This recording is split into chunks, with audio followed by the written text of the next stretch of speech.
A very good morning to all of you. आप लोगों का स्वागत है बेटा सीए इंटर ग्रुप 2 की क्लासेस के अंदर। स्टार्ट कर रहे हैं बेटा आपका सब्जेक्ट ग्रुप 2 के अंदर। जो सब्जेक्ट है बेटा सबसे ज्यादा इंटरेस्टिंग, सबसे ज्यादा स्कोरिंग सब्जेक्ट जो है बेटा दैट इज आपका subject number 7, that is paper number 7, जिसका नाम है बेटा EIS-SM। EIS-SM that is your paper number 7 of your group 2। अगर मैं बात करूं बेटा पेपर को स्टार्ट करने से पहले अपना एक छोटा सा इंट्रोडक्शन दे देता हूं उन स्टूडेंट्स के लिए जो स्टूडेंट मुझे नहीं पहचानते।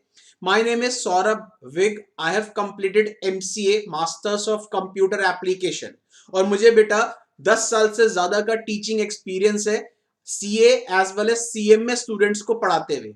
मैं आपके बेटा फाउंडेशन लेवल पे एक सब्जेक्ट पढ़ाता हूं that is BCK, as well as बेटा इंटरमीडिएट पे एक सब्जेक्ट पढ़ाता हूं दैट इज EIS-SM। क्लियर है सर? अब हम लोग स्टार्ट करते हैं बेटा आपका subject that is enterprise information system and strategic management. सबसे पहले मैं आपको बेटा कुछ बेसिक चीजें पढ़ा रहा हूं, बता रहा हूं।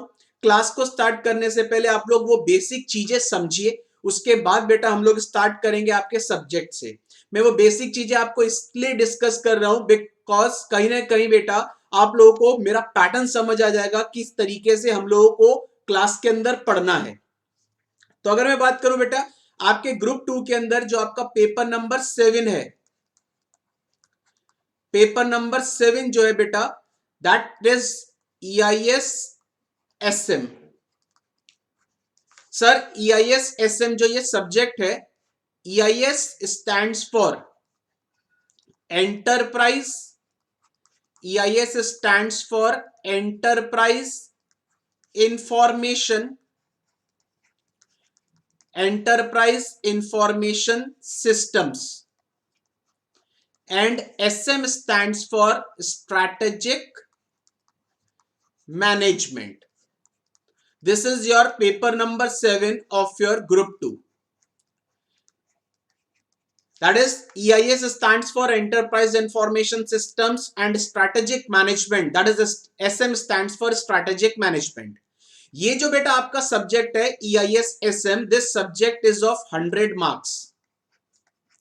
This subject is of 100 marks, जिसमें से बेटा अगर मैं बात करूं 50 मार्क्स का आपका EIS है और 50 मार्क्स का आपका SM है। सर एक सब्जेक्ट है EIS-SM जिसके अंदर बेटा दो पार्ट हैं, part A and part B। Part A है बेटा EIS एंड पार्ट B है बेटा SM। पार्ट ए 50 नंबर का है, पार्ट बी 50 नंबर का है। कंप्लीट जो पेपर है that is of 100 marks. Clear sir? अब अगर मैं बात करूं सर पॉइंट, सबसे पहला क्वेश्चन जो स्टूडेंट के दिमाग में आता है, क्या सर हमें अलग अलग पास होना है? नहीं बेटा, आपके पास जो क्वेश्चन पेपर एग्जाम में आएगा, ध्यान से, आपके पास बेटा जो क्वेश्चन पेपर एग्जाम में आएगा वो क्वेश्चन पेपर आपको एक सिंगल मिलेगा जिसके अंदर बेटा दो सेक्शन होंगे, part A part B. Part A के अंदर आपको EIS के क्वेश्चंस दिखेंगे, पार्ट बी के अंदर आपको बेटा SM के क्वेश्चंस दिखेंगे। दूसरा पॉइंट सर, आपको जो आंसर शीट्स मिलेंगी, आपको जो आंसर शीट्स मिलेंगी, आंसर शीट्स मिलेंगी बेटा दो। क्वेश्चन पेपर एक आएगा, कान खुले, आंसर शीट्स मिलेंगी दो। एक आंसर शीट में आपको EIS दैट इज EIS के आंसर्स लिखने होंगे और एक आंसर शीट में आपको SM के आंसर्स लिखने होंगे। आई होप आपको क्लियर होगा बेटा। This is the first point. Second point की अगर मैं बात करूं, सेकेंड पॉइंट, हम लोगों का क्लास में पढ़ने का तरीका कैसा रहेगा? सर हम लोगों का क्लास में पढ़ने का तरीका रहेगा कॉन्सेप्चुअल। दैट इज हम लोग क्लास के अंदर बेटा हमारा कॉन्सेप्चुअल अंडरस्टैंडिंग रहेगी। मैं आपको क्लास के अंदर बेटा कॉन्सेप्ट पे ज्यादा फोकस करूंगा, रटवाने पे फोकस नहीं करूंगा। मैं पहले ही बता रहा हूं क्लास के अंदर, क्यों? क्योंकि स्टूडेंट के दिमाग में रहता है सर कुछ निमोनिक्स के थ्रू याद करवा दो, सर कुछ कोड्स के थ्रू याद करा दो। लेकिन बेटा एक बात का ध्यान रखना, निमोनिक्स और कोड्स के थ्रू अगर आप लोग रट्टाफिकेशन करोगे तो वो शॉर्ट टर्म है। तो मेरा फंडा बेटा कॉन्सेप्चुअल अंडरस्टैंडिंग पे रहेगा, मैं आपको क्रैमिंग नहीं करवाऊंगा। नेक्स्ट पॉइंट अगर मैं बात करूं सर, क्लास के अंदर जो भी टॉपिक हम लोग स्टार्ट करेंगे, दैट इज जो भी चैप्टर स्टार्ट करेंगे और चैप्टर के अंदर जो भी टॉपिक हम लोग स्टार्ट करेंगे, ध्यान से समझ लीजिए। अगर हम लोग बात करें जो भी चैप्टर हम लोग क्लास में स्टार्ट करेंगे, सबसे पहले बेटा मैं पूरे चैप्टर का एक चार्ट बनाऊंगा। दैट इज हम लोग क्लास के अंदर जब पढ़ेंगे तो सबसे पहले बेटा जो भी चैप्टर हम लोग स्टार्ट करेंगे उस चैप्टर का सबसे पहले मैं एक चार्ट बनाऊंगा जिसको हम लोग बोलेंगे मास्टर चार्ट। ठीक है, मास्टर चार्ट का मतलब जो भी चैप्टर हम लोग स्टार्ट करेंगे उस चैप्टर के अंदर कितने टॉपिक्स हैं, सबसे पहले मैं उसका एक चार्ट बनाऊंगा। उसके बाद बेटा जब मास्टर चार्ट बन जाएगा उसके बाद जो भी टॉपिक हम लोग स्टार्ट करेंगे उस टॉपिक का एक चार्ट अलग से बनेगा। समझ आ रहा है बेटा? सबसे पहले तो जो भी चैप्टर हम लोग स्टार्ट करेंगे उस चैप्टर का चार्ट बनाएंगे और उसके बाद बेटा उस चैप्टर के अंदर जो भी टॉपिक हम लोग स्टार्ट करेंगे उस टॉपिक का एक चार्ट बनाएंगे। ठीक है, नेक्स्ट पॉइंट, जब हम लोग टॉपिक को समझ लेंगे तो ध्यान से सुन लो, जब हम लोग टॉपिक को समझ लेंगे तो मैं आपको क्लास के अंदर बेटा नोटिंग करवाऊंगा। इसका मतलब सर हम लोग क्लास के अंदर नोटिंग करेंगे। नोटिंग मतलब मैं आपको सारे के सारे नोट्स क्लास में ही प्रिपेयर करवाऊंगा। इसका मतलब सर आपको क्लास के अंदर मैं प्रॉपर आपके सारे हैंड रिटन नोट्स प्रिपेयर करवाऊंगा और वो जो नोटिंग मैं आपको क्लास के अंदर करवाऊंगा वो पूरी की पूरी नोटिंग आपके स्टडी मॉड्यूल को बेस मान के ही करवाऊंगा। सर मैं क्या बोल रहा हूं, ध्यान से सुन लो। जब भी हम लोग कोई टॉपिक पढ़ेंगे तो मैं आपको बेटा उस टॉपिक का पहले पूरा कॉन्सेप्ट समझाऊंगा। कॉन्सेप्ट समझाने के बाद बेटा मैं आपको नोट्स बनवाऊंगा और वो जो नोट्स मैं आपको बनवाऊंगा वो आपके स्टडी मॉड्यूल को बेस मान के बनवाऊंगा। क्यों? क्योंकि बेटा आपका इंस्टीट्यूट ना तो आपको पहचानता है ना मुझे पहचानता है। आपके इंस्टीट्यूट को सिर्फ एक चीज से मतलब है, आपके स्टडी मॉड्यूल से। क्लियर है सर? आपके स्टडी मॉड्यूल से मतलब है आपके इंस्टीट्यूट को। तो मैं आपको जो भी नोटिंग करवाऊंगा कहीं ना कहीं बेटा मैं स्टडी मॉड्यूल को बेस मान के करवाऊंगा। तो पहला पॉइंट ध्यान से, पहला पॉइंट बेटा मैंने आपको क्या बताया, आपको एग्जाम में क्वेश्चन पेपर एक मिलेगा जिसके अंदर दो सेक्शन होंगे, सेक्शन ए सेक्शन बी, जिसको पार्ट ए पार्ट बी भी बोल सकते हो। पार्ट ए के अंदर बेटा आपको ईआईएस के क्वेश्चंस दिखेंगे, पार्ट बी के अंदर बेटा आपको एसएम के क्वेश्चंस दिखेंगे। दूसरा पॉइंट बेटा आपको जो एग्जाम के अंदर आंसर शीट्स मिलेंगी वो आंसर शीट्स दो मिलेंगी। क्वेश्चन पेपर एक, आंसर शीट्स दो। एक आंसर शीट में आपको ईआईएस का कंटेंट लिखना होगा, एक आंसर शीट में आपको एसएम का कंटेंट लिखना होगा। तीसरा पॉइंट बेटा क्लास के अंदर हमारा पढ़ने का तरीका कैसा रहेगा बेटा, कॉन्सेप्चुअल अंडरस्टैंडिंग, मैं रट्टाफिकेशन नहीं करवाऊंगा। चौथा पॉइंट बेटा जब भी हम कोई चैप्टर स्टार्ट करेंगे चैप्टर का सबसे पहले मैं एक आपको चार्ट बनवाऊंगा जिसको हम लोग क्या बोलेंगे बेटा, मास्टर चार्ट। मास्टर चार्ट के अंदर आपको पूरे चैप्टर का ओवरव्यू पता चल जाएगा कि इस चैप्टर के अंदर टोटल कितने टॉपिक्स पढ़ने हैं। फिर उसके बाद जो भी टॉपिक स्टार्ट करेंगे उस टॉपिक का अपना अलग चार्ट बनेगा। क्लियर? उसके बाद जो भी हम लोग कॉन्सेप्ट समझेंगे क्लास के अंदर, ध्यान से जो भी कॉन्सेप्ट मैं आपको समझाऊंगा मैं आपको क्लास के अंदर आपको उस कॉन्सेप्ट का या उस टॉपिक का जो भी कंटेंट है वो हैंड रिटन नोट्स आपके क्लास के अंदर ही प्रिपेयर करवाऊंगा, नोटिंग करवाऊंगा और नोटिंग करवाते टाइम मैं आपके स्टडी मॉड्यूल को ही बेस मानूंगा। Clear sir? नेक्स्ट पॉइंट अगर हम लोग बात करें, अब ध्यान से सुन लीजिए। नेक्स्ट पॉइंट अगर मैं बात करूं बेटा, आपको नोटिंग के लिए एक रजिस्टर मेंटेन करना पड़ेगा।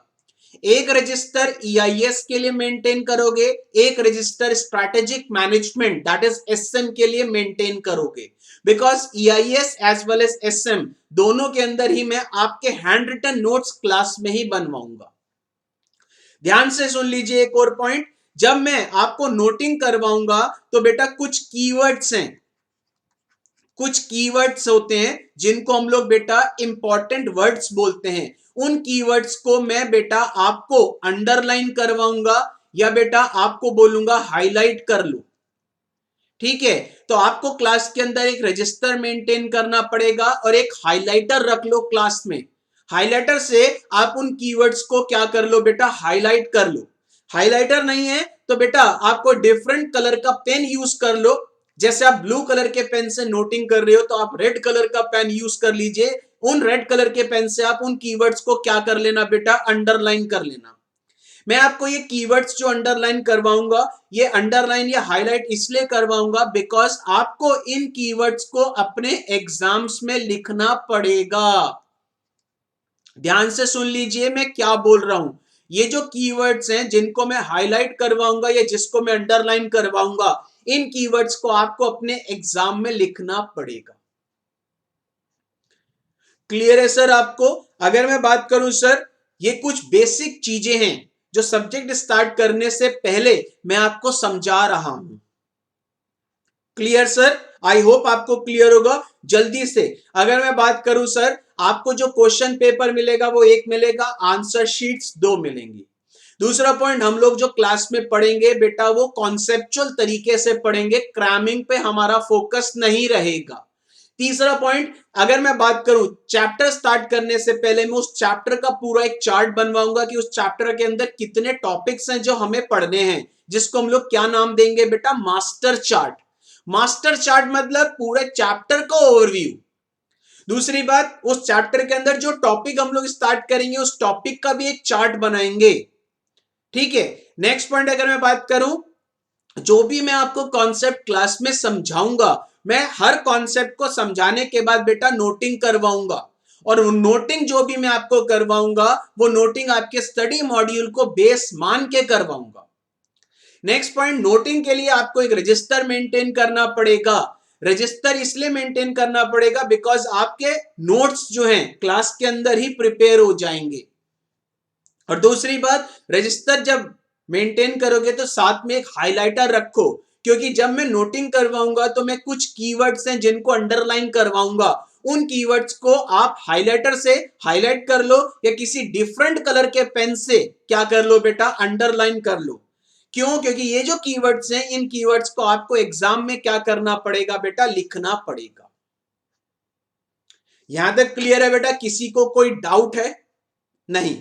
अब अगर आगे आगे बात करते हैं, ध्यान से सुन लीजिए, मैं कुछ बेसिक चीजें, अगर मैं बात करूं बेटा, अगर मैं बात करूं, मैं आपको जो बुक्स प्रोवाइड कराऊंगा, ध्यान से, मैं आपको बेटा जो बुक्स प्रोवाइड कराऊंगा, मैं 3 बुक्स प्रोवाइड कराऊंगा। मैं आपको बेटा 3 बुक्स प्रोवाइड कराऊंगा।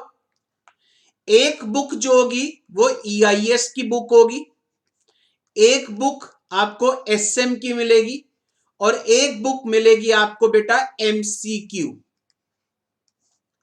सर ये जो बुक्स मैं आपको प्रोवाइड कराऊंगा, जो सेट आपको प्रोवाइड मिलेगा, दैट इज 3 बुक्स मिलेंगी आपको। 1 book for EIS, 1 book for strategic management and 1 is MCQ booklet. ठीक है, अगर मैं बात करूं सर, इन बुक्स को मैं आपको प्रोवाइड कराऊंगा, लेकिन आपको ये बुक्स उठाने की जरूरत ही नहीं पड़ेगी, बिकॉज इन बुक्स से ज्यादा मैं आपको क्लास में ही क्या बनवा दूंगा, नोट्स बनवा दूंगा। क्लियर है सर? तो स्टूडेंट मुझसे पूछता है सर कितनी बुक्स मिलेंगी, तो मैं आपको बता रहा हूं बेटा 3 बुक्स मिलेंगी, 1 for EIS, 1 for SM and 1 is MCQ booklet.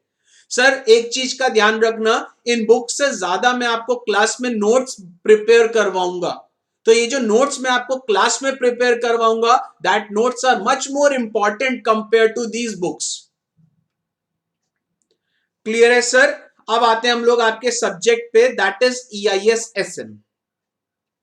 Sir एक चीज, ये कुछ मैंने बेसिक चीजें आपको इसलिए बताई हैं बिकॉज कहीं ना कहीं बेटा जब आप पढ़ोगे तो आपको ये बेसिक चीजें पता होनी चाहिए कि हमारा पढ़ने का तरीका क्या रहेगा क्लास के अंदर।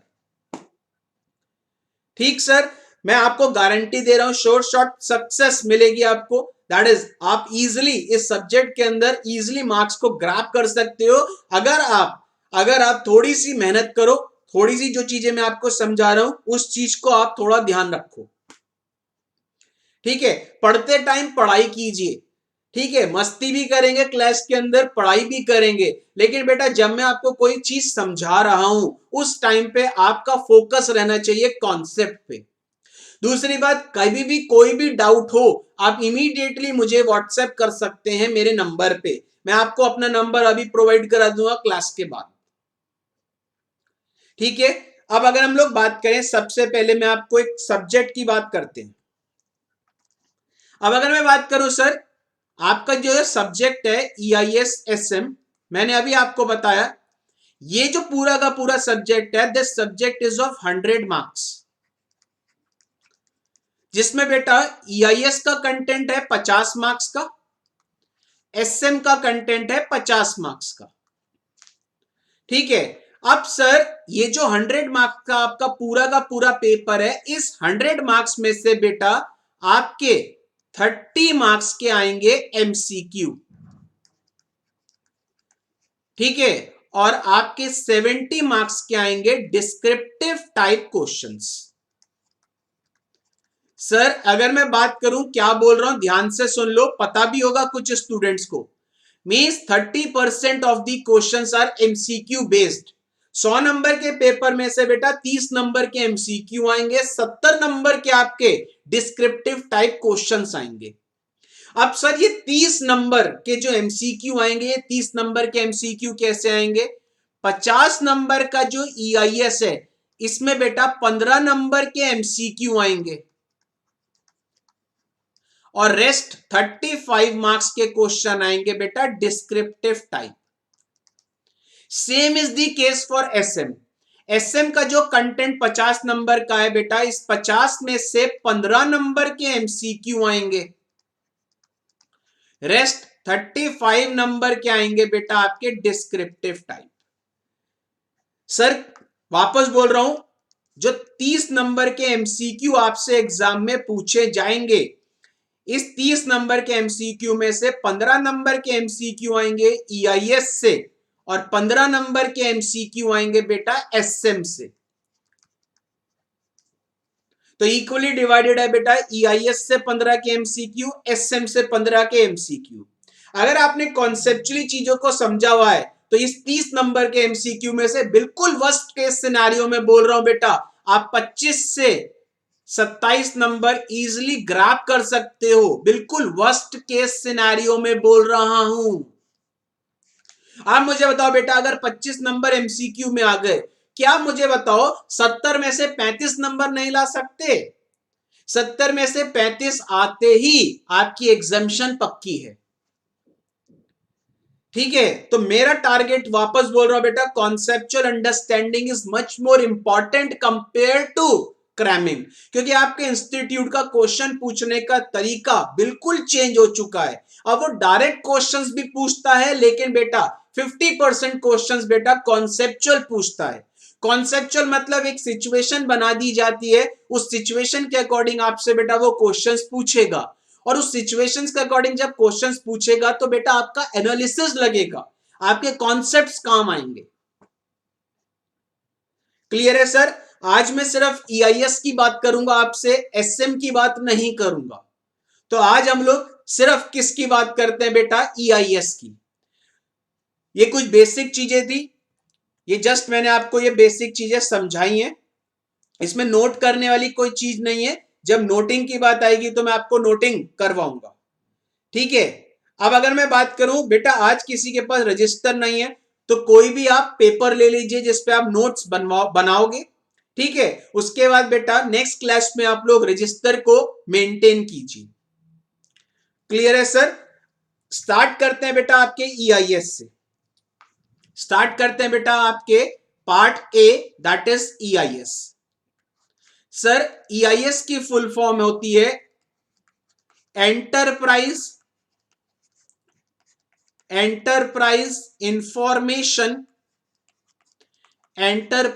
Information systems.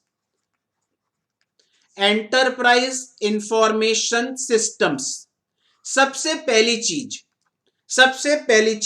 सर सिलेबस की बात करते हैं। सबसे पहली चीज सर सिलेबस की बात करते हैं। अगर मैं बात करूं बेटा ईआईएस का जो सब्जेक्ट है, इस सब्जेक्ट के अंदर बेटा अगर मैं बात करूं टोटल 5 चैप्टर्स हैं। सर क्या बस 5 ही चैप्टर्स हैं? हाँ बेटा 5 ही चैप्टर्स पढ़ने हैं, ठीक है। लेकिन बेटा जो चैप्टर्स हैं वो एक चैप्टर महाभारत है, एक चैप्टर बेटा रामायण है।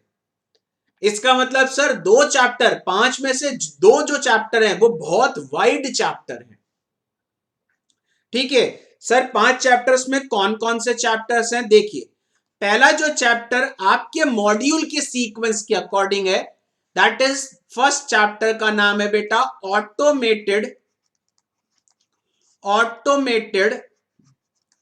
Business processes. Automated business processes, that is the first chapter.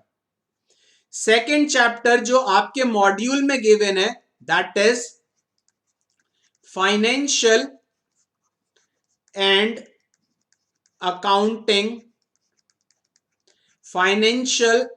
Accounting system. Third जो चैप्टर आपके सिलेबस में है, that is information system and it's components. Information system and it's components. Fourth जो चैप्टर आपके सिलेबस में है, नाम सुना बेटा अमेजन, फ्लिपकार्ट, क्या बोलते हैं इसको? E commerce. क्या बोलते हैं बेटा? E commerce. तो फोर्थ चैप्टर जो आपके सिलेबस में है, that is e commerce comma m commerce and emerging technologies। e-commerce, m-commerce and emerging technologies। Last जो चैप्टर आपके सिलेबस में है, दैट इज प्योर बैंकिंग, जिसको हम लोग क्या बोलते हैं बेटा? Core banking system, short form बेटा CBS। तो these are the total 5 chapters. These are the total 5 chapters that covers the whole syllabus of EIS. Sir, these are the total 5 chapters that covers the whole syllabus of EIS. Clear है sir? ये आपका पूरा का पूरा syllabus है, ठीक। अब वापस ध्यान से, सर सबसे पहला चैप्टर जो क्लास में हम लोग स्टार्ट करेंगे, ध्यान से, सबसे पहला चैप्टर जो क्लास में हम लोग स्टार्ट करेंगे वो करेंगे आपके मॉड्यूल का चैप्टर नंबर 3। आगे जो लिख रहा हूं चैप्टर नंबर 1, ये चैप्टर नंबर 1 हम लोग क्लास में सबसे पहले पढ़ेंगे। आपके मॉड्यूल ने दे रखा है चैप्टर नंबर 3, हम पढ़ेंगे इसको सबसे पहले। तो हम लोग क्लास में हमारा पढ़ने का तरीका और आपके मॉड्यूल का जो सीक्वेंस है वो थोड़ा सा डिफरेंट रहेगा, ठीक है। जब चैप्टर नंबर 3 कंप्लीट हो जाएगा उसके बाद हम लोग पढ़ेंगे बेटा चैप्टर नंबर 1, जिसके आगे मैं लिख रहा हूं चैप्टर 2। तो हमारा क्लास में पढ़ने का तरीका और आपके मॉड्यूल का सीक्वेंस थोड़ा सा डिफरेंट है। कंफ्यूज मत होना, सर आपने कौन सा चैप्टर पहले स्टार्ट करा दिया? बेटा चैप्टर नंबर 3 हमें इसलिए पहले पढ़ना पड़ेगा बिकॉज ये बेसिक कॉन्सेप्ट्स हैं। अगर हम लोग बेसिक कॉन्सेप्ट्स नहीं समझेंगे तो हमारे को आगे की चीजें समझ नहीं आएंगी। तो सबसे पहले हम क्लास में स्टार्ट करेंगे आपका chapter number 3 of your module, फिर हम लोग पढ़ेंगे बेटा chapter number 1 of your module. जब चैप्टर नंबर 1 कंप्लीट हो जाएगा आपके मॉड्यूल का, फिर हम लोग स्टार्ट करेंगे बेटा चैप्टर 4 ऑफ योर मॉड्यूल। जब चैप्टर 4 कंप्लीट हो जाएगा आपके मॉड्यूल का, तब हम लोग स्टार्ट करेंगे बेटा चैप्टर 2 या चैप्टर 5, कोई भी ले लो, हम लोग चैप्टर 2 स्टार्ट कर लेंगे।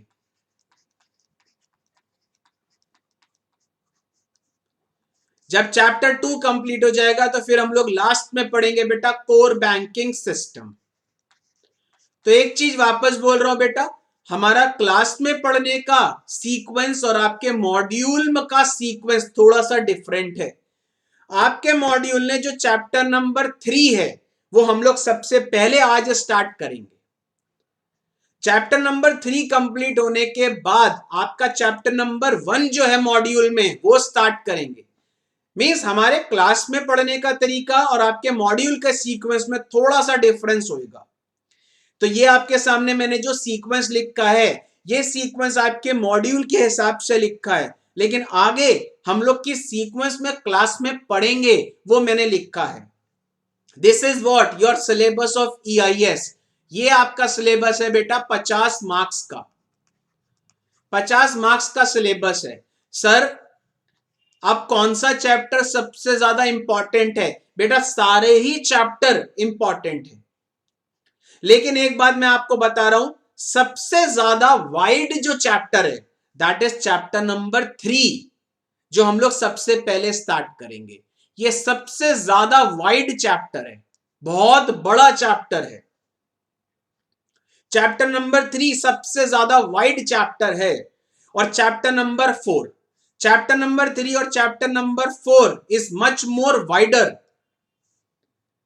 chapter number 3 chapter number 4 is much more wider compared to other chapters।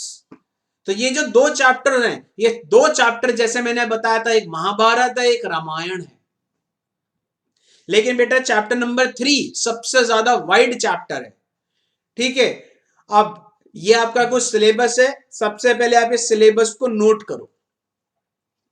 ये आपका ईआईएस का सिलेबस है, नोट करो। ये जो सीक्वेंस है इधर लेफ्ट साइड वाली सीक्वेंस 1 2 3 4 5, ये आपके मॉड्यूल की सीक्वेंस है। आगे किस सीक्वेंस में हम लोग क्लास में पढ़ेंगे, ये बेटा क्लास की सीक्वेंस है।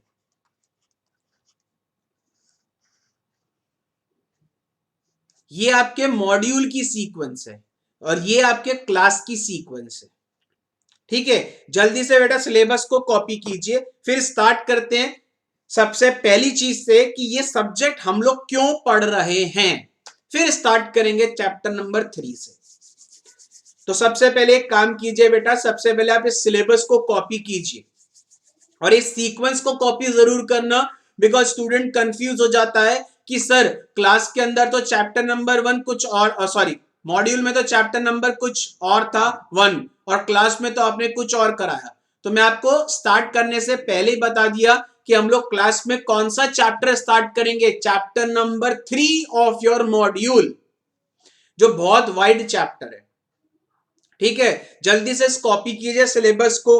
फिर बेटा हम लोग स्टार्ट करते हैं सबसे पहली चीज से कि ये सब्जेक्ट हम लोग क्यों पढ़ रहे हैं, ईआईएस सब्जेक्ट हमारे लिए क्यों इंपॉर्टेंट है, क्यों हमारे सीए के करिकुलम में ईआईएस सब्जेक्ट को इंट्रोड्यूस किया गया।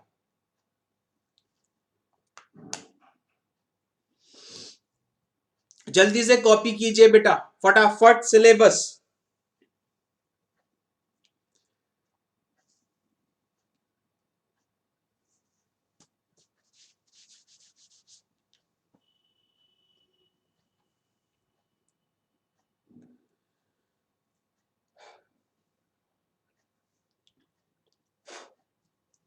एक चीज और, अगर किसी की नोटिंग दैट इज कोई कॉपी नहीं कर पाता और मैं आगे बढ़ जाता हूं, ठीक है, तो आप स्क्रीन को पॉज करके कॉपी कर सकते हो, कोई दिक्कत नहीं है।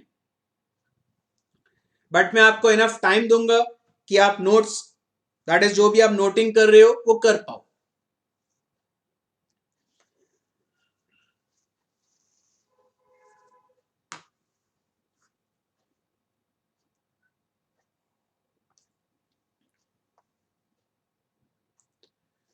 जैसे जैसे चैप्टर कंप्लीट होते जाएंगे हम लोग हाथ के हाथ टॉपिक के बाद या चैप्टर के बाद हाथ के हाथ एमसीक्यू भी सॉल्व करते रहेंगे। मैं आपको घर पे सिर्फ रिवीजन करवाऊंगा, सारी चीजें मैं क्लास में ही कंप्लीट करवा दूंगा। मैं एमसीक्यू भी क्लास में सॉल्व करवा दूंगा, आपके मॉड्यूल के सारे क्वेश्चंस भी हम लोग क्लास में सॉल्व कर लेंगे। ठीक है, तो एक चीज का ध्यान रखना सर, मैं आपको क्लास में ही 100% सिलेबस कंप्लीट करवा दूंगा, घर के लिए कोई भी चीज मैं पेंडिंग नहीं दूंगा।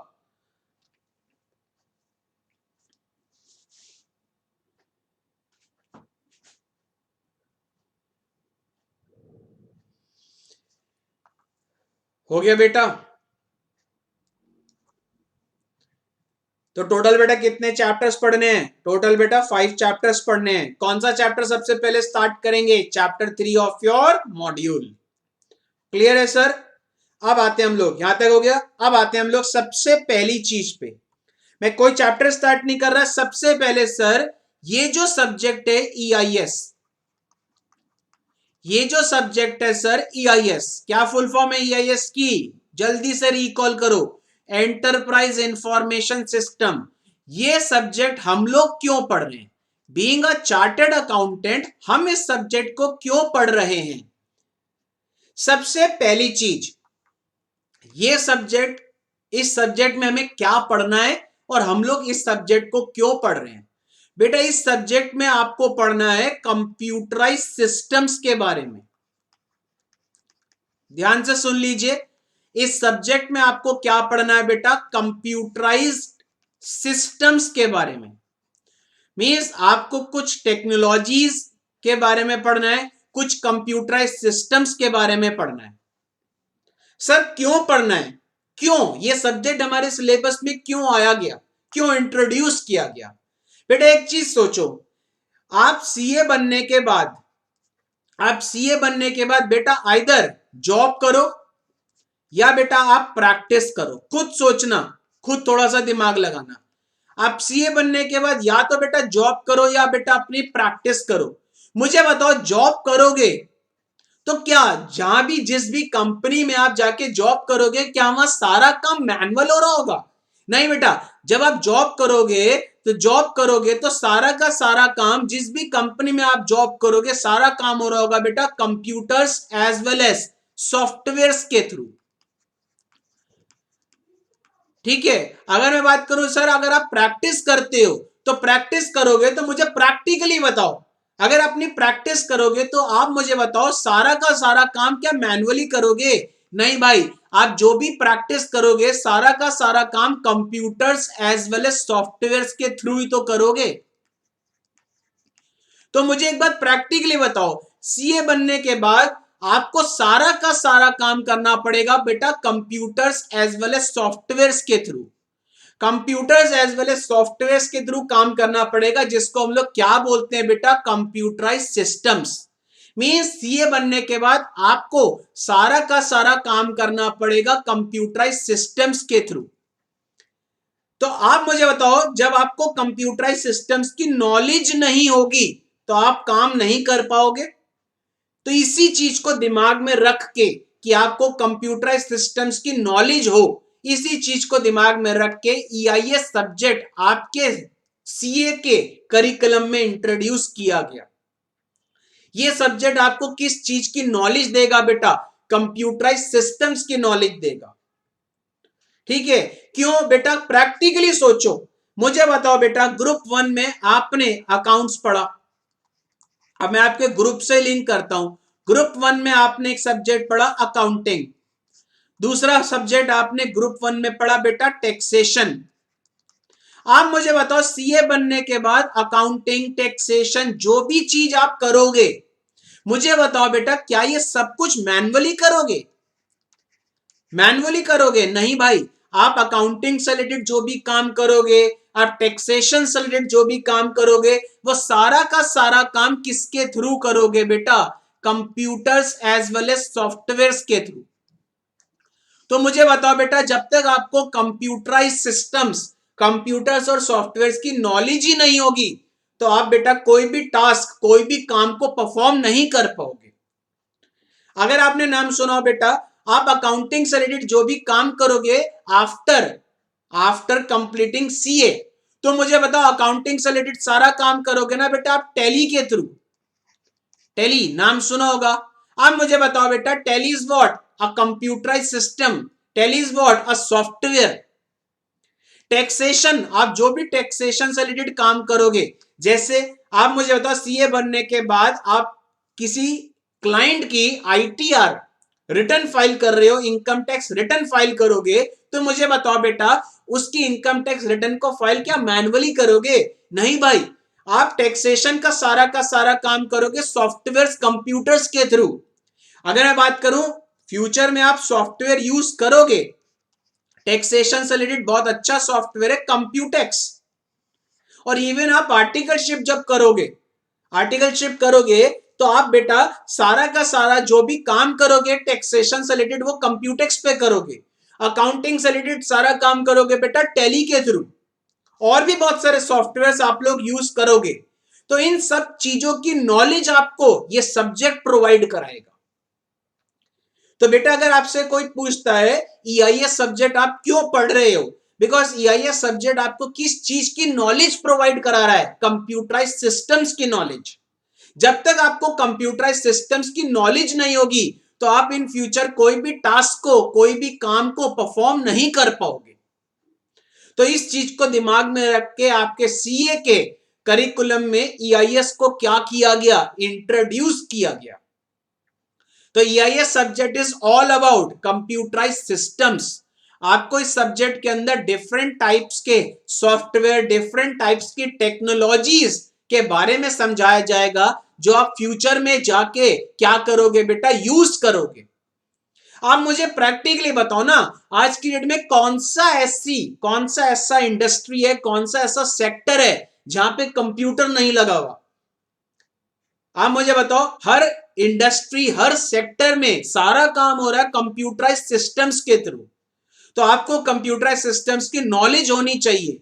इस चीज को दिमाग में रख के आपके सीए के कोर्स करिकुलम में ईआईएस सब्जेक्ट को क्या किया गया? इंट्रोड्यूस किया गया। आई होप आपको क्लियर होगा बेटा ये सब कुछ। दूसरी बात अगर मैं बता दूं, ऑडिट अभी आपका स्टार्ट नहीं हुआ सब्जेक्ट। मेरी क्लास के बाद ऑडिट का इंट्रोडक्शन होगा। आप प्रैक्टिकली ऑडिट की बात करूं तो ऑडिट का सिंपल सा मतलब होता है बेटा चेकिंग। चेकिंग करना, किस चीज की चेकिंग करना बेटा? फाइनेंशियल स्टेटमेंट्स जो कंपनी प्रिपेयर करती है उन फाइनेंशियल स्टेटमेंट्स की चेकिंग करना। ठीक है। अब मुझे बताओ प्रैक्टिकली एक चीज और बताओ मुझे। अब मैं बोल रहा हूं बेटा आपको मेरी फाइनेंशियल स्टेटमेंट्स का ऑडिट करना है, मेरी फाइनेंशियल स्टेटमेंट्स की चेकिंग करनी है। अब मैंने फाइनेंशियल स्टेटमेंट्स को बनाने के लिए सॉफ्टवेयर यूज किया हुआ है। तो आप मुझे बताओ, आपको अगर मेरी फाइनेंशियल स्टेटमेंट्स की चेकिंग करना है तो आपको जिस सॉफ्टवेयर के थ्रू मैंने फाइनेंशियल स्टेटमेंट्स जनरेट करी हैं, आपको सॉफ्टवेयर की नॉलेज होनी चाहिए ना। तभी तो आप उस सॉफ्टवेयर को यूज करके मेरी फाइनेंशियल स्टेटमेंट्स की क्या कर पाओगे? चेकिंग कर पाओगे। दूसरी बात, आपको अकाउंटिंग से रिलेटेड जो भी काम करना है, ठीक है, उसके लिए आप सॉफ्टवेयर यूज करोगे। आपको टैक्सेशन से रिलेटेड जो भी काम करना है उसके लिए आप सॉफ्टवेयर यूज करोगे। तो ये सब चीजें जब फ्यूचर में आप सॉफ्टवेयर के थ्रू करोगे तो आपको computers as well as software की क्या होनी चाहिए? नॉलेज होनी चाहिए। इस चीज को दिमाग में रख के आपके सीए के करिकुलम में ईआईएस सब्जेक्ट को क्या किया गया? इंट्रोड्यूस किया गया। तो this subject is all about computerise systems. I hope आपको क्लियर होगा बेटा, यहां तक क्लियर है। अब स्टार्ट करते हैं आपके चैप्टर से। मैंने आपको बताया आपके सिलेबस में टोटल कितने चैप्टर्स हैं? टोटल 5 चैप्टर्स हैं। कौन से चैप्टर से स्टार्ट कर रहे हैं? Chapter number 3 of your module. Chapter number 3 का नाम क्या है? Information system and it's components. सबसे पहली चीज, इस चैप्टर के अंदर हमें क्या क्या पढ़ना है, कितने टॉपिक्स पढ़ने हैं, उसका क्या बनेगा? एक मास्टर चार्ट। देखो मैंने बताया था ना, सबसे पहले हम लोग क्या करेंगे? एक मास्टर चार्ट बनाएंगे। मास्टर चार्ट मतलब पूरे चैप्टर का ओवरव्यू। कि उस चैप्टर में कितने टॉपिक्स हैं।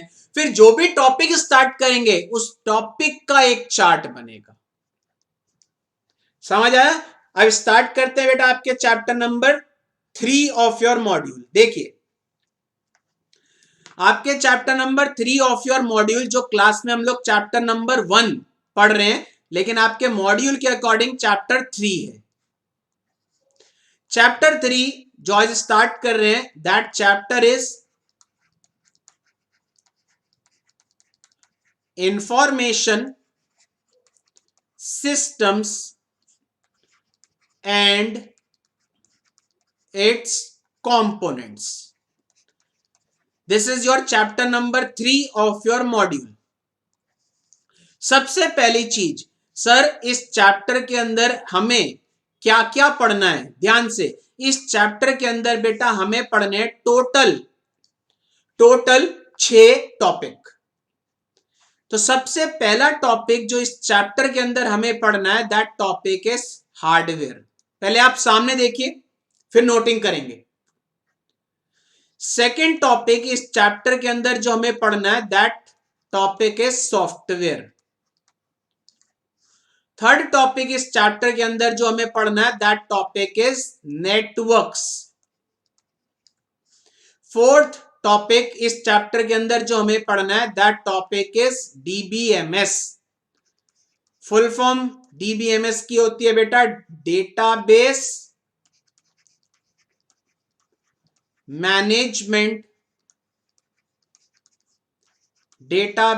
Management system. नेक्स्ट टॉपिक इसी चैप्टर के अंदर जो हमें पढ़ना है, दैट इज कंट्रोल्स। और लास्ट टॉपिक इस चैप्टर के अंदर जो हमें पढ़ना है, दैट इज ऑडिट टूल्स। अब एक चीज समझ आ रही है, मैंने आपके सामने क्या बनाया है? ये जो मैंने आपके सामने बनाया है, ये बनाया है बेटा मास्टर चार्ट। मास्टर चार्ट का मतलब हमें कितने टॉपिक पढ़ने हैं चैप्टर के अंदर। हमें पढ़ना है बेटा टोटल 6 टॉपिक।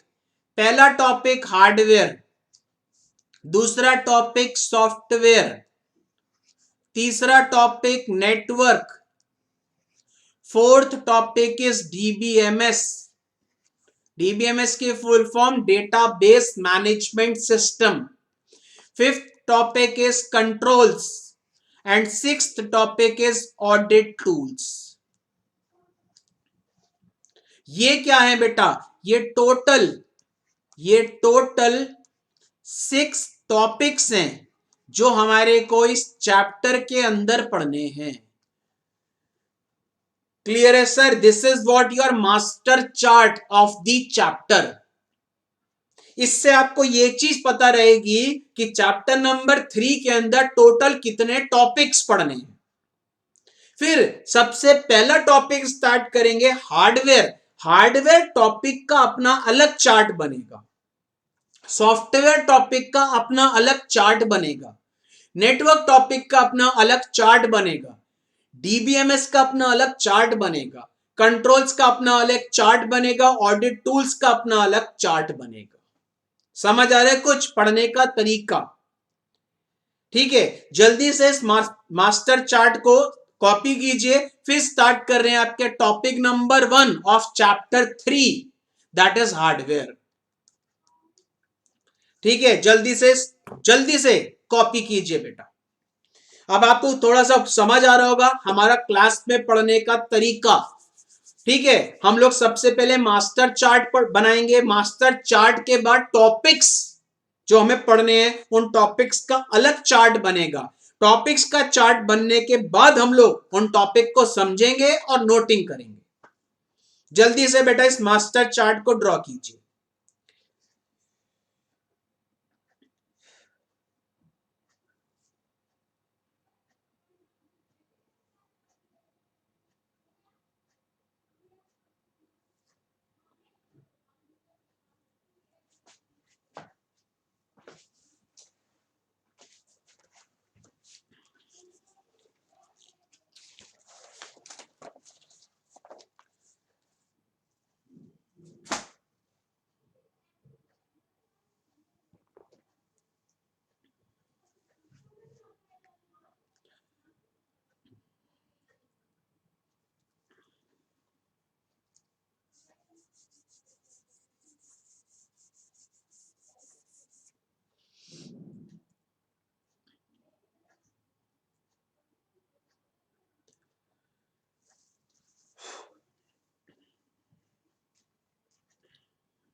बन गया बेटा।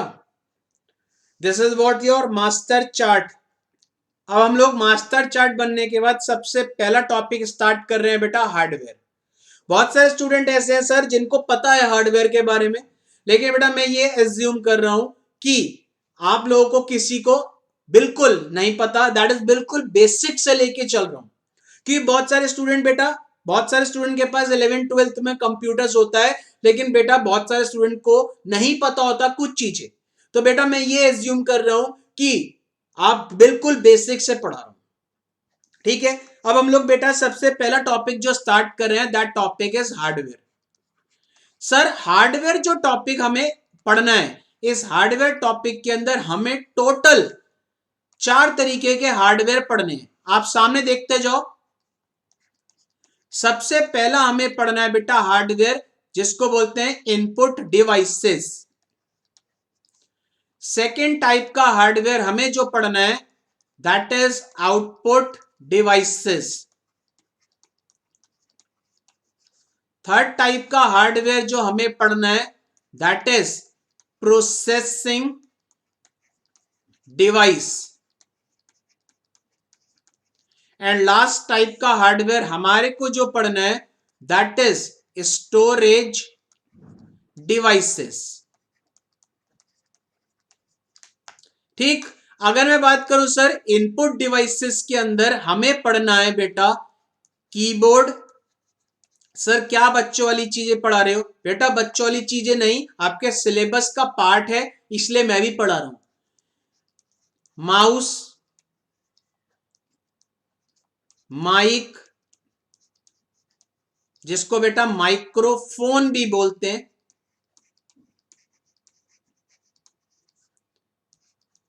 स्कैनर, वेबकैम,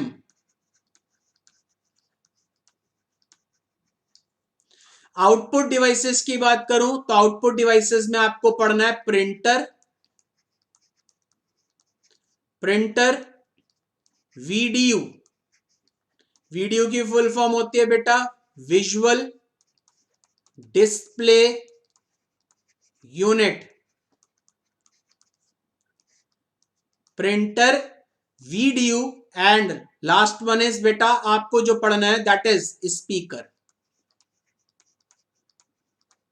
प्रोसेसिंग डिवाइस में आपको एक ही डिवाइस पढ़नी है, दैट इज सीपीयू। यहां मैंने बेटा देखो input devices, output devices, processing device लिखा है।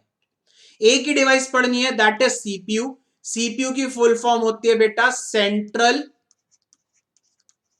सेंट्रल प्रोसेसिंग यूनिट, जिसको बेटा हम लोग कई बार प्रोसेसर भी बोलते हैं, कई बार बेटा माइक्रो प्रोसेसर भी बोलते हैं।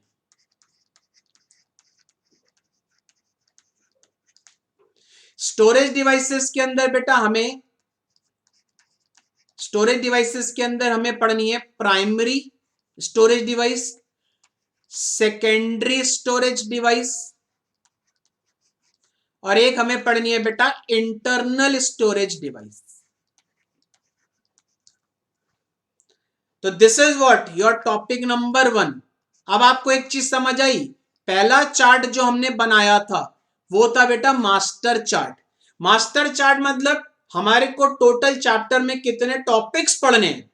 फिर उसके बाद हम लोगों ने सबसे पहला चार्ट जो बनाया, that is topic number 1 hardware. Hardware के अंदर हमें बेटा टोटल कितने तरीके के हार्डवेयर पढ़ने हैं? टोटल 4 तरीके के हार्डवेयर पढ़ने हैं। Input devices, output devices, processing device and storage devices. Input devices में टोटल हमें कितनी डिवाइसेस पढ़नी है बेटा? 5। पहली डिवाइस कीबोर्ड, दूसरी माउस, तीसरी माइक, माइक को हम लोग माइक्रोफोन भी बोलते हैं, fourth one is scanner, fifth one is webcam. Output devices में हमें पहली पढ़नी है प्रिंटर, दूसरी पढ़नी है वीडियो, वीडियो की फुल फॉर्म क्या होती है बेटा? Visual display unit. तीसरा पढ़ना है स्पीकर। प्रोसेसिंग डिवाइस में हमें एक ही डिवाइस पढ़नी है, दैट इज सीपीयू। सीपीयू की फुल फॉर्म क्या होती है बेटा? Central processing unit. सीपीयू को कई बार बेटा प्रोसेसर भी बोलते हैं, कई बार माइक्रो प्रोसेसर भी बोलते हैं। एंड स्टोरेज डिवाइसेस में हमें कितने तरीके के स्टोरेज डिवाइसेस पढ़ने हैं? 3। Primary storage device, secondary storage device, internal storage device. Clear? जल्दी से इस चार्ट को ड्रॉ करो, फिर हम लोग स्टार्ट करते हैं हार्डवेयर से। अब आप एक चीज खुद सोचो, मैं आपको चार्ट्स क्लास में बनवा रहा हूं, इसका मतलब सर आपको आप बनाते टाइम ही आपको पता चल जाएगा कि टोटल कितने टॉपिक हैं चैप्टर में और टॉपिक के अंदर हमें कितने कॉन्सेप्ट्स पढ़ने। जैसे बेटा आप प्रैक्टिकली सोचो, ये जो चार्ट आपके सामने मैंने बनाया था that is the chapter, whole chapter, पूरे चैप्टर का चार्ट। उसके बाद हमने जो पहला चार्ट बनाया ये topic number 1, that is chapter के अंदर जो टॉपिक था उस टॉपिक के अंदर कितने कॉन्सेप्ट्स पढ़ने हैं उसका चार्ट बना। इसीलिए बेटा मैं आपको चार्ट बुक अलग से प्रोवाइड नहीं कराऊंगा। आप मुझे बताओ, जब हम लोग क्लास में ही सारे चार्ट्स को बना रहे हैं तो चार्ट बुक अलग से देने का कोई फायदा नहीं है। और इन चार्ट्स को बनवाने के पीछे का लॉजिक क्या है? जब आप अपना सेल्फ रिवीजन करोगे तो चार्ट्स को सामने रख के रिवाइज करोगे तो फ्रीक्वेंट रिवीजन होगा। Clear sir? जल्दी से टॉपिक नंबर 1 हार्डवेयर का चार्ट बनाओ, फिर स्टार्ट करते हैं बेटा हार्डवेयर। इसका कॉन्सेप्ट समझेंगे और नोटिंग करेंगे।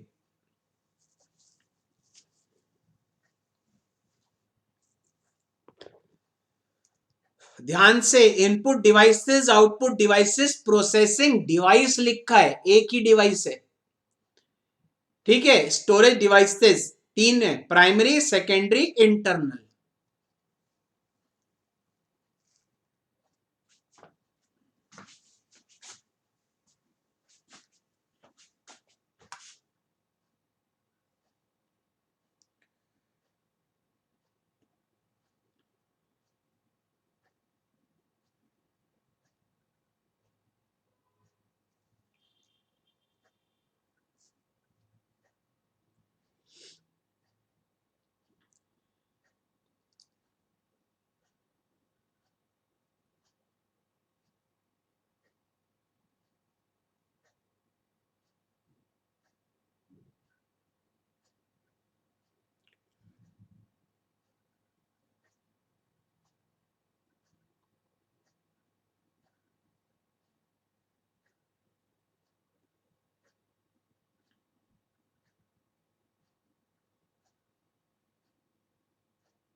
Topic number 1 hardware. हार्डवेयर में इनपुट डिवाइसेस, इनपुट डिवाइसेस में कीबोर्ड, माउस, माइक, माइक को माइक्रोफोन भी बोलते हैं, स्कैनर, वेबकैम।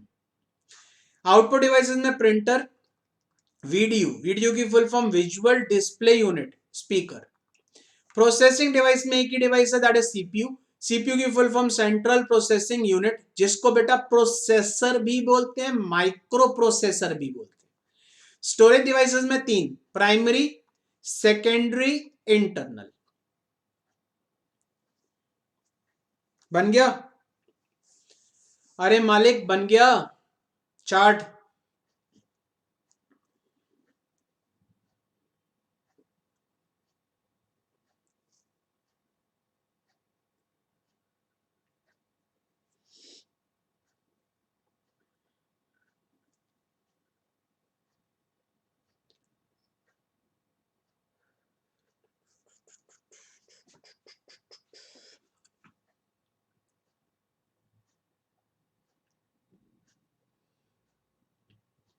बन गया सर। अब स्टार्ट करते हैं sir topic number 1 that is hardware से। सर सबसे पहले तो हार्डवेयर की डेफिनेशन मुझे एक बार बताओ बेटा सर, हार्डवेयर की डेफिनेशन, हार्डवेयर का मतलब क्या होता है? सारे कान खुले सामने देखो बेटा, वो सारे कंपोनेंट्स, वो सारे कंपोनेंट्स, वो सारे कंपोनेंट्स या वो सारे पार्ट्स, वो सारे कंपोनेंट्स या वो सारे पार्ट्स जिनको जोड़ के, जिनको जोड़ के दैट कॉन्स्टिट्यूट, जिनको जोड़ के हमारा कंप्यूटर सिस्टम बनता है, जिनको जोड़ के हमारा कंप्यूटर सिस्टम बनता है, उन सारे कंपोनेंट्स या उन सारे पार्ट्स को हम लोग क्या बोलते हैं? हार्डवेयर। समझ आई डेफिनेशन में क्या बोल रहा हूं सर? हार्डवेयर का मतलब क्या है? वो सारे कंपोनेंट्स, वो सारे पार्ट्स जिनको जोड़ के हमारा कंप्यूटर सिस्टम बनता है, उन सारे कंपोनेंट्स, उन सारे पार्ट्स को हम लोग बोलते हैं हार्डवेयर। सर एग्जांपल, आप मुझे बताओ बेटा, मैं कंप्यूटर सिस्टम परचेज करने गया, तो मुझे बताओ बेटा मेरा कंप्यूटर सिस्टम कैसे बनेगा? मैं कीबोर्ड, मैं कीबोर्ड माउस, मैं कीबोर्ड माउस प्रिंटर स्कैनर, इन सारे कंपोनेंट्स को क्या करूंगा? इन सारे कंपोनेंट्स को जोड़ूंगा, ठीक है, और मेरा कंप्यूटर सिस्टम बनेगा। तो ये सारे कंपोनेंट्स जिनको जोड़ के हमारा कंप्यूटर सिस्टम बना, उन सारे कंपोनेंट्स को हम लोग क्या बोलते हैं बेटा? हार्डवेयर बोलते हैं। तो हार्डवेयर की डेफिनेशन क्या निकल रही है? Hardware are the components that constitute our computer system. ठीक है, अब एक पॉइंट, ये जितने भी कंपोनेंट्स हैं जिनको जोड़ के हमारा कंप्यूटर सिस्टम बनता है, इन कंपोनेंट्स को ध्यान से, इन कंपोनेंट्स को हम लोग टच कर सकते हैं, इन कंपोनेंट्स को हम लोग देख सकते हैं, इन कंपोनेंट्स को हम लोग फील कर सकते हैं। इसलिए इसलिए इन सारे कंपोनेंट्स को हम लोग क्या बोलते हैं बेटा? फिजिकल, या बेटा क्या बोलते हैं? Tangible components. समझ आ रहा है क्या बोल रहा हूं? सबसे पहली चीज सर, हार्डवेयर की डेफिनेशन, हार्डवेयर का मतलब होता है वो सारे कंपोनेंट्स, वो सारे पार्ट्स जिनको जोड़ के हमारा कंप्यूटर सिस्टम बनता है, उन सारे कंपोनेंट्स, उन सारे पार्ट्स को हम लोग बोलते हैं बेटा हार्डवेयर। सर जितने भी कंपोनेंट्स होते हैं जिनको जोड़ के हमारा कंप्यूटर सिस्टम बनता है, उन कंपोनेंट्स को हम लोग टच कर सकते हैं, हम लोग देख सकते हैं, हम लोग फील कर सकते हैं। इसलिए उन सारे कंपोनेंट्स को हम लोग क्या बोलते हैं? Physical components. और टेक्निकली फिजिकल कंपोनेंट्स को हम लोग बोलते हैं टेंजिबल कंपोनेंट्स। क्लियर? तो डेफिनेशन क्या निकल रही है? ध्यान से, हार्डवेयर, ध्यान से, hardware, hardware is the, hardware is the tangible, hardware is the tangible portion of computer system. Hardware is the tangible portion of computer system. या टेंजिबल पोर्शन का मतलब वो सारे कंपोनेंट्स, वो सारे फिजिकल कंपोनेंट्स जिनको जोड़ के हमारा कंप्यूटर सिस्टम बनता है, उन सारे फिजिकल या टेंजिबल कंपोनेंट्स को हम लोग क्या बोलते हैं? हार्डवेयर बोलते हैं। कितने तरीके के हार्डवेयर हमें पढ़ने हैं? टोटल 4 तरीके के हार्डवेयर हमें पढ़ने हैं। पहला हार्डवेयर जो हमें पढ़ना है दैट इज इनपुट डिवाइसेस। दूसरा हार्डवेयर जो हमें पढ़ना है दैट इज आउटपुट डिवाइसेस। तीसरा हार्डवेयर जो हमें पढ़ना है दैट इज प्रोसेसिंग डिवाइस। और लास्ट जो हमें हार्डवेयर पढ़ना है दैट इज स्टोरेज डिवाइसेस। समझ आया मतलब? तो हार्डवेयर की डेफिनेशन, कान खुले, hardware is the tangible portion of computer system, या hardware is the tangible component that constitute our computer system. It consists of devices such as input, output, processing and storage. आप देखो chart में यही तो लिखा था। पहले हार्डवेयर की डेफिनेशन के बाद हार्डवेयर के types, input devices, output devices, processing device and storage devices. तो अब मुझे बताओ क्या कीवर्ड निकल रहा है हार्डवेयर में जो कीवर्ड निकल रहा है दैट इज टेंजिबल। तो वापस से डेफिनेशन, हार्डवेयर का मतलब वो सारे कंपोनेंट्स, वो सारे टेंजिबल कंपोनेंट्स जिनको जोड़ के हमारा कंप्यूटर सिस्टम बनता है, उन सारे टेंजिबल कंपोनेंट्स को हम लोग क्या बोलते हैं बेटा? हार्डवेयर। कितने तरीके के हार्डवेयर होते हैं बेटा? 4, input devices, output devices, processing device and storage devices. Clear है sir? This is what the definition of hardware. ठीक, तो hardware is the tangible components या tangible portion that constitute our computer system.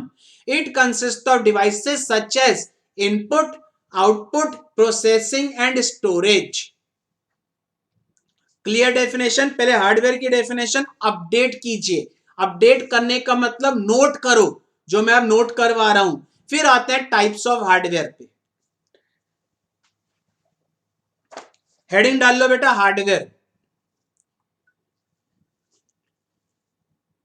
Heading डाल लो बेटा hardware, dash डाल के लिखो hardware is the tangible portion,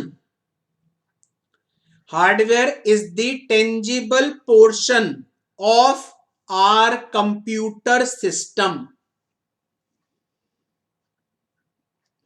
Hardware is the tangible portion of our computer system. That is something we can touch, see and feel. Tangible का मतलब समझा रहा ना? Tangible का मतलब क्या? जिसको हम लोग टच कर सकते हैं, देख सकते हैं, फील कर सकते हैं, उन सारे टेंजिबल कंपोनेंट्स को हम लोग क्या बोलते हैं? हार्डवेयर। तो डेफिनेशन में पहला आपने क्या लिखा? Hardware is the tangible portion of our computer system. That is hardware is the tangible portion of our computer system. That is something we can touch, see and feel. That is something we can touch, see and feel. Full stop. अब कितने तरीके के hardware आपको पढ़ने हैं? 4, input, output, processing and storage. तो full stop के बाद लिखो hardware basically consist of devices, hardware basically consist of devices, hardware basically consists of devices that perform the functions of, hardware basically consists of devices that performs the function of, hardware basically consists of devices that performs the function of input, output, processing and storage activity of computer. Hardware basically consists of devices that perform the function of input, output, processing and storage activity of computer. तो definition clear है बेटा? क्या लिखा? Hardware is the tangible portion of computer system, something we can touch, feel and see. Hardware basically perform the function of input, output, processing and storage activity of computer। इसका मतलब hardware कितने type के हैं? 4 type के, input, output, processing and storage. Underline the बेटा word tangible portion, tangible portion. Clear है sir? यहां तक क्लियर डेफिनेशन? तो हार्डवेयर की डेफिनेशन क्या लिखी है आपने? Hardware is the tangible portion of our computer system, something we can touch, feel and see. Full stop. Hardware performs the function that is input, comma output, comma processing and storage activity of computer. Clear है sir? अब simple language में hardware का मतलब वो सारे components जिनको जोड़ के हमारा कंप्यूटर सिस्टम बनता है, उन सारे कंपोनेंट्स को क्या बोलते हैं बेटा? हार्डवेयर। ठीक है। अब वो सारे कंपोनेंट्स जिनको जोड़ के कंप्यूटर सिस्टम बनता है, उन सारे कंपोनेंट्स को हम लोग टच कर सकते हैं, फील कर सकते हैं, देख सकते हैं, इसलिए उन सारे कंपोनेंट्स को हम लोग क्या बोलते हैं? टेंजिबल या फिजिकल कंपोनेंट्स। इसलिए कीवर्ड क्या निकल रहा है? टेंजिबल। क्लियर? अब आते हैं हम लोग सबसे पहले टाइप के हार्डवेयर पे। सबसे पहले टाइप का hardware input devices.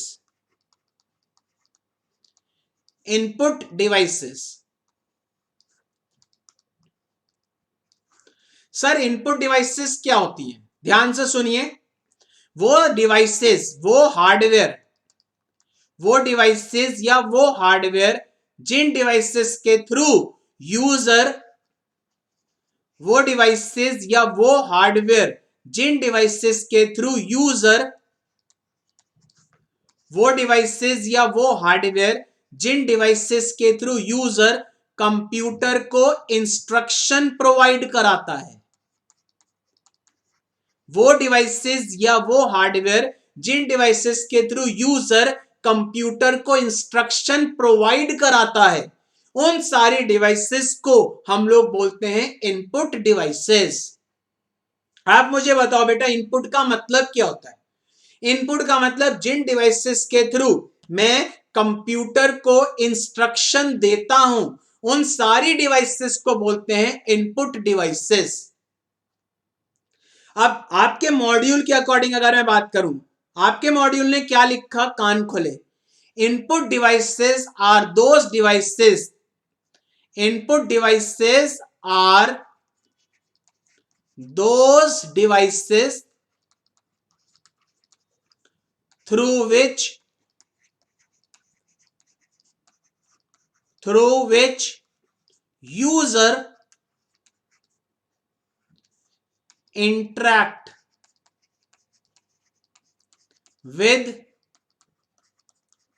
Computer system. समझ आया वर्ड क्या लिखा? आप मुझे बताओ बेटा वो सारी डिवाइसेस जिन डिवाइसेस के थ्रू यूजर कंप्यूटर सिस्टम से क्या करता है? इंटरैक्ट करता है, वो सारी डिवाइसेस कहलाती है इनपुट डिवाइसेस। बिल्कुल सिंपल वर्ड मतलब में यूजर कंप्यूटर को जिन डिवाइसेस के थ्रू इंस्ट्रक्शन देता है, यूजर कंप्यूटर को जिन डिवाइसेस के थ्रू इंस्ट्रक्शन देता है, वो सारी डिवाइसेस कहलाती है इनपुट डिवाइसेस। लेकिन डेफिनेशन कैसे लिखोगे? Input devices are those devices through which user interact with computer system. ठीक। अब कितने तरीके के इनपुट डिवाइसेस हैं? ध्यान से। पहली इनपुट डिवाइस कीबोर्ड। आप मुझे बताओ बेटा कीबोर्ड आपने देखा होगा, कीबोर्ड से आप टाइप करते हो, कीबोर्ड से आप टाइप करते हो, इसका मतलब आप कीबोर्ड से कंप्यूटर को इंस्ट्रक्शन देते हो, इसका मतलब आप कीबोर्ड से कंप्यूटर के साथ इंटरैक्ट करते हो। तो keyboard is a type of input devices. अब आप मुझे बताओ क्वेश्चन क्या है? कीबोर्ड से जो भी आप इंस्ट्रक्शन कंप्यूटर को देते हो वो किस टाइप का होता है? आप कीबोर्ड से अल्फाबेट टाइप कर सकते हो, आप कीबोर्ड से नंबर टाइप कर सकते हो, आप कीबोर्ड से @+ टाइप कर सकते हो, इसको बोलते हैं बेटा स्पेशल सिंबल्स। क्या बोलते हैं बेटा? Special symbols. इसका मतलब आप कीबोर्ड से अल्फाबेट, कीबोर्ड से नंबर, कीबोर्ड से स्पेशल सिंबल्स टाइप कर सकते हो। इसका मतलब सर आप कीबोर्ड से जो भी कंप्यूटर को इंस्ट्रक्शन दोगे वो किस टाइप का होगा? Alphabetic, numeric and special symbols. लेकिन आपके मॉड्यूल ने alphabetic, numeric and special symbols को एक वर्ड में लिख दिया, दैट इज टेक्स्ट। तो keyboard help in text based input and text include alphabet, numeric and special symbols. Clear sir? Keyboard से इनपुट किस टाइप का जाएगा? टेक्स्ट। सेकंड आते हैं सर माउस। माउस देखा होगा आपने। अब आप मुझे बताओ बेटा माउस से इनपुट किस टाइप का जाता है? सबसे पहले तो माउस, जब आप माउस को मूव करते हो तो आपकी स्क्रीन पे जो ये एरो होती है ये मूव करती है, इस एरो को बोलते हैं बेटा कर्सर। इस एरो को बोलते हैं बेटा कर्सर। ठीक है, अब आप क्या करोगे, जब आप माउस को मूव करोगे तो इस कर्सर मूव होगा, कर्सर। कर्सर को आप माई कंप्यूटर पे ले जाके क्लिक करोगे तो माई कंप्यूटर खुल जाएगा। कर्सर को ले जाके आप रिसाइकिल बिन पे क्लिक करोगे, रिसाइकिल बिन खुल जाएगा। कर्सर को ले जाके आप स्टार्ट पे क्लिक करोगे, स्टार्ट खुल जाएगा। इसका मतलब सर कर्सर से जो भी इनपुट जाता है वो इनपुट क्या होता है बेटा? Selection based. क्यों? क्योंकि आपके सामने मल्टीपल ऑप्शंस आते हैं। ठीक है, आप माउस से उन ऑप्शंस में से एक ऑप्शन सेलेक्ट करते हो। आप खुद सोचो ना, आपकी कंप्यूटर की स्क्रीन पे माई कंप्यूटर आ रहा है, माई डॉक्यूमेंट आ रहा है, स्टार्ट आ रहा है, मल्टीपल ऑप्शंस हैं। आप माउस से उन मल्टीपल ऑप्शंस में से एक सिंगल ऑप्शन को सिलेक्ट करते हो। तो mouse is use for selection based input. और माउस को बेटा पता है क्या बोलते हैं? Pointing device. क्या बोलते हैं? Pointing device. क्यों? क्योंकि आप माउस से जो भी ऑप्शन सेलेक्ट करोगे उसको पॉइंट करोगे। पॉइंट मींस कर्सर उस पॉइंट पे ले जाओगे और क्लिक करोगे और वो ऑप्शन सेलेक्ट हो जाएगा। क्लियर? कीबोर्ड से इनपुट किस टाइप का? टेक्स्ट। माउस से इनपुट किस टाइप का? सिलेक्शन। नेक्स्ट आते हैं सर इनपुट डिवाइस में माइक। बहुत सिंपल, माइक या बेटा क्या बोलते हैं इसको? माइक्रोफोन। आप मुझे बताओ माइक से इनपुट किस टाइप का है? माइक से आप इनपुट किस टाइप का दोगे? ऑडियो या बेटा वॉइस? सिंपल। माइक से इनपुट किस टाइप का जाएगा? ऑडियो या वॉइस? आप माइक से बोलोगे ना तो ऑडियो या वॉइस बेस्ड इनपुट। बिल्कुल सिंपल। नेक्स्ट आते हैं वेबकैम। देखा है? Camera, webcam. वेबकैम से इनपुट किस टाइप का आएगा? आप मुझे बताओ कैमरा क्या करेगा? वेबकैम से इनपुट आएगा पिक्चर की फॉर्म में। वेबकैम तो पिक्चर ही लेगा ना, इमेज। तो वेबकैम से जो इनपुट आएगा वो किस टाइप का आएगा? Image based. पिक्चर की जगह वर्ड क्या लिखेंगे? इमेज। लास्ट आता है बेटा स्कैनर। देखा है किसी ने स्कैनर? अब मुझे बताओ बेटा स्कैनर क्या करता है? ये मत कहना सर स्कैन करता है, ये तो मुझे भी पता है। स्कैनर से इनपुट किस टाइप का जाएगा? स्कैनर से इनपुट किस टाइप का जाएगा कंप्यूटर में? पहली बात तो स्कैनर क्या करेगा? देखो ये आपके सामने बुक है, ये आपके सामने एक पेपर है, ठीक है? इस पेपर पे कुछ लिखा हुआ है। अब मुझे क्या करना है? जो भी इस पेपर पे लिखा हुआ है इसको एज इट इज कंप्यूटर के अंदर ट्रांसफर करना है। एक तरीका तो है कीबोर्ड से टाइप कर लो, लेकिन कीबोर्ड से टाइप करोगे तो टाइम ज्यादा लगेगा। तो आप क्या करो, एक डिवाइस आती है स्कैनर। स्कैनर बिल्कुल एक तरीके से फोटोकॉपियर मशीन की तरह होती है, स्मॉलर साइज में।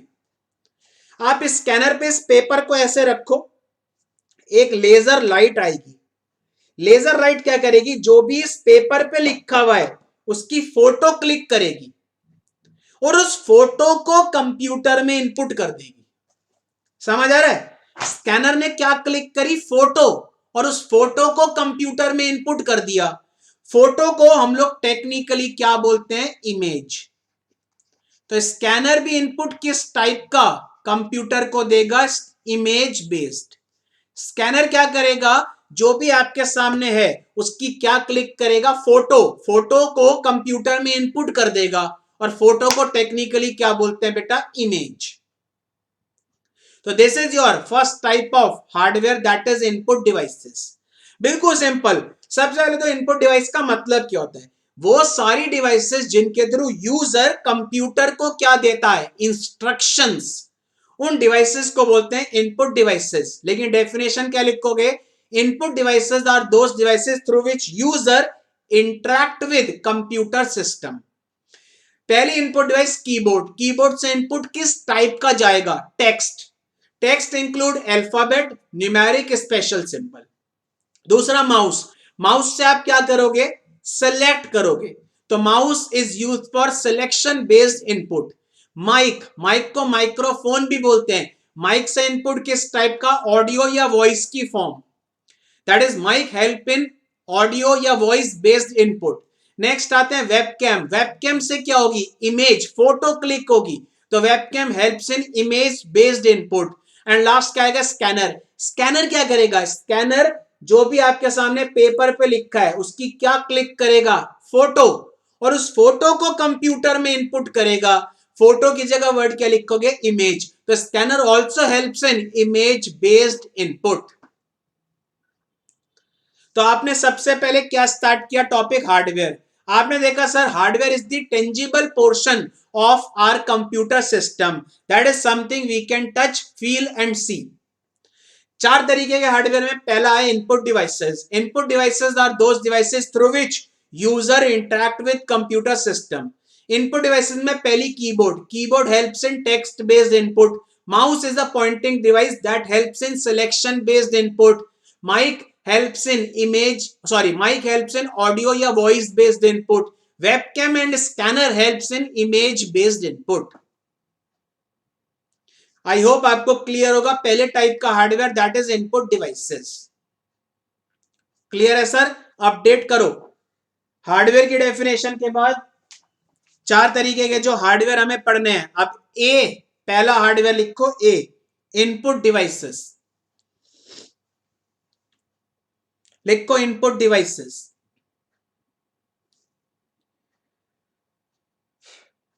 Input devices,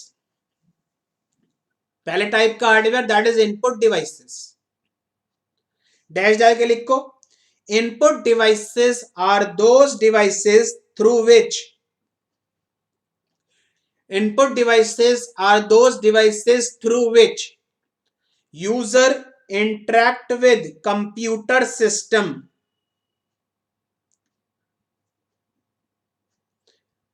Input devices are those devices through which user interact with computer system. Full stop.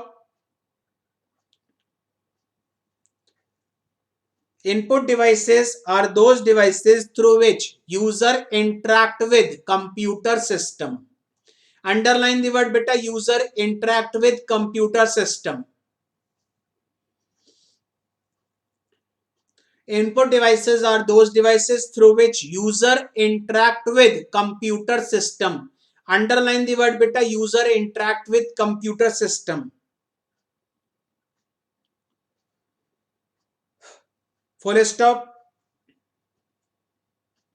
Input devices consist of following.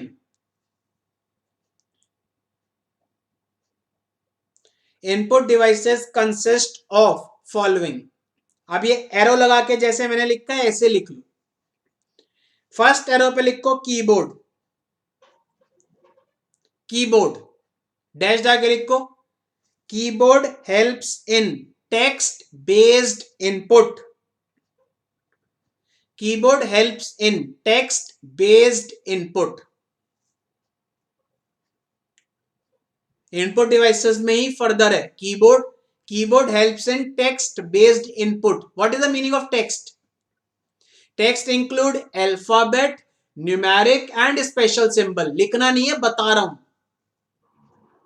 Keyboard helps in text based input. Underline the word text. Second arrow पे लिखो mouse, bracket में लिखो pointing device. क्या करता है mouse? Mouse से आप multiple options में से एक ऑप्शन को क्या करोगे? सिलेक्ट करोगे। माउस ब्रैकेट में लिखो पॉइंटिंग डिवाइस, डैश जाके लिखो mouse helps in selection based input. Mouse helps in selection based input. Underline the word selection.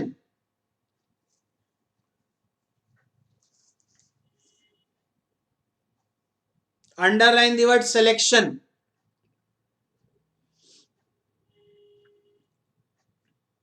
Third लिखो माइक स्लैश माइक्रोफोन।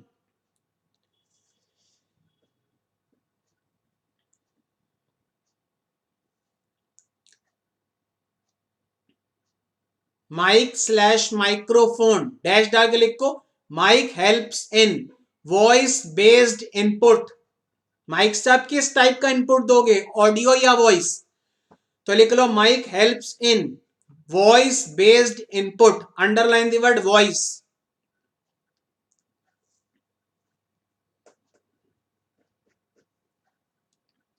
नेक्स्ट लिखो webcam.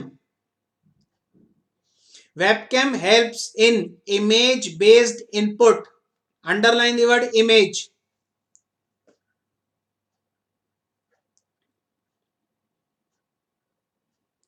Webcam helps in image based input. Underline the word image.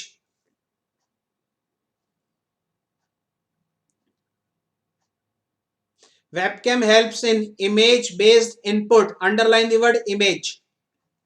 Last लिखो scanner. Scanner से भी input किस type का जाएगा? Image. तो dash डाल के लिखो scanner helps in image based input. Underline the word image.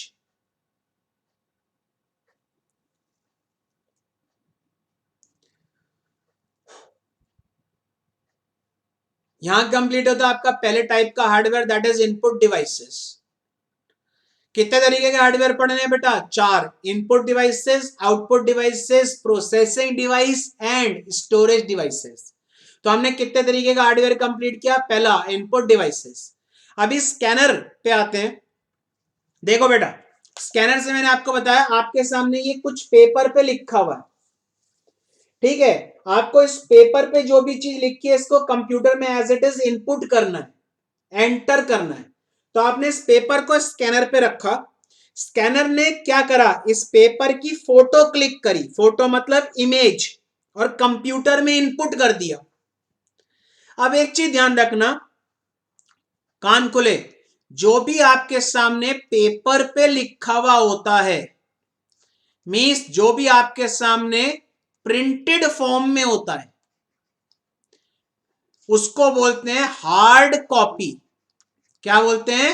Hard copy. जो भी आपके सामने पेपर पे लिखा है, ये जो आपके सामने पेपर पे लिखा है, ये जो बुक है, ये आपके सामने जो भी पेपर पे लिखा हुआ है, इसको बोलेंगे हार्ड कॉपी। जो भी आपके कंप्यूटर की स्क्रीन पे डिस्प्ले होता है, जो भी आपके कंप्यूटर की स्क्रीन पे डिस्प्ले होता है या कंप्यूटर के अंदर स्टोर होता है, या कंप्यूटर में जो भी चीज स्टोर होती है, जो भी कंप्यूटर की स्क्रीन पे डिस्प्ले होता है या कंप्यूटर में जो भी चीज स्टोर होती है, उसको बोलते हैं सॉफ्ट कॉपी। ये चीज ध्यान रखना। अब मुझे बताओ, जो भी आपकी बुक्स में आपने लिखा हुआ है, ये क्या कहलाएगा? Hard copy. जो आपको स्क्रीन पे दिख रहा है, मोबाइल की स्क्रीन, कंप्यूटर की स्क्रीन, या जो आपके मोबाइल में स्टोर है, या जो आपके कंप्यूटर में स्टोर है, उसको बोलेंगे सॉफ्ट कॉपी। अब स्कैनर पे यूं, ये क्या था? ये हार्ड कॉपी थी।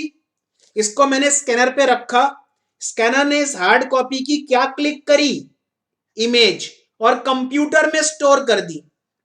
तो स्कैनर ने क्या करा, स्कैनर ने एक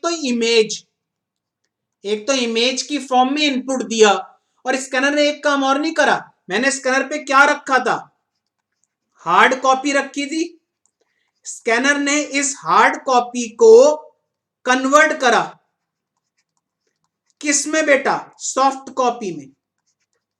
खुद लॉजिक दिमाग लगाओ, स्कैनर पे मैंने हार्ड कॉपी रखी, स्कैनर ने इस हार्ड कॉपी की क्या क्लिक करी, फोटो, और कंप्यूटर में स्टोर कर दी, और कंप्यूटर में स्टोर होते ही वो क्या बन गई, सॉफ्ट कॉपी। तो स्कैनर दो काम करता है, स्कैनर सबसे पहले तो इनपुट किस टाइप का देगा, इमेज, और स्कैनर हार्ड कॉपी को सॉफ्ट कॉपी में क्या करता है, कन्वर्ट करता है। तो स्कैनर में आपने लिखा था scanner helps in image based input, full stop. Scanner में ही आगे लिखो, scanner converts hard copy into soft copy. ये इंपॉर्टेंट लाइन है, एमसीक्यू आ सकता है। कौन सी ऐसी डिवाइस है जो हार्ड कॉपी को सॉफ्ट कॉपी में कन्वर्ट करती है, दैट डिवाइस इज स्कैनर। तो लिखो फुल स्टॉप, क्या, scanner converts hard copy into soft copy. समझ आई line, what is hard copy, जो भी आपके सामने पेपर पे लिखा होता है या जो भी आपके सामने प्रिंटेड फॉर्म में होता है उसको बोलते हैं हार्ड कॉपी। जो भी आपके कंप्यूटर की स्क्रीन पे डिस्प्ले हो रहा है, जो भी आपके कंप्यूटर के अंदर स्टोर है, उसको क्या बोलेंगे, सॉफ्ट कॉपी। थॉट लगाओ, स्कैनर ने क्या करा था, हार्ड कॉपी को सॉफ्ट कॉपी में कन्वर्ट किया। क्लियर है सर, आई होप आपको यहां तक क्लियर होगा बेटा। This is the first type of a hardware, that is input devices. तो हमने क्या पढ़ा, हमने सबसे पहले पढ़ा बेटा, बिना देखे रिकॉल करो, हार्डवेयर की डेफिनेशन। हार्डवेयर की डेफिनेशन में आपने देखा, hardware is the tangible portion of computer system, something we can touch, feel and see. Hardware consist of input comma output comma processing and storage activity of computer. फिर आए हम लोग input devices. Input devices are those devices through which user interact with computer system. Input devices consist of following. पहला, keyboard. Keyboard helps in text based input. Keyboard से आप input किस type का दोगे, text include alphabet, numeric, special symbol. Mouse is a pointing device which is use for selection based input. Mic helps in voice based input, mic के full form microphone.